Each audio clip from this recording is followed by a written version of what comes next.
இந்த வருஷத்துல நீங்க புது ரெஸ்டாரண்ட் ஓபன் பண்ற ஐடியால இருந்தீங்கன்னா நான் உங்களுக்கு 3 அட்வான்டேஜ் தரேன். இந்த வீடியோவை நோட் பண்ணி வச்சுக்கோங்க. ஃபர்ஸ்ட் ஒன், உங்க இன்டீரியர் பட்ஜெட்டை 25% கட் பண்ணுங்க அண்ட் கட் பண்ணதை உங்க மார்க்கெட்டிங் காஸ்டா யூஸ் பண்ணுங்க. எக்ஸாம்பிளா சொல்லணும்னா, இப்போ உங்க இன்டீரியர் பட்ஜெட் 40 lakhsனு வைங்க, அதுல 25%னா 10 lakhs மார்க்கெட்டிங்க்கு யூஸ் பண்ணுங்க.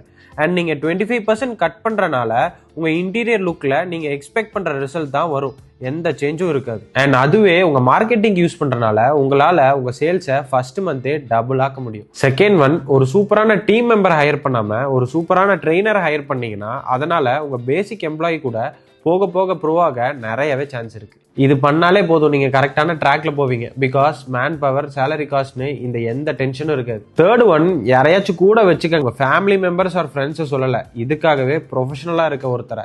எங்களை மாதிரி கன்சல்டிங்கா இருக்கலாம், இல்ல இதே ப்ரொஃபஷனல்ல இருக்கலாம், பட் கூட வச்சுக்கோங்க.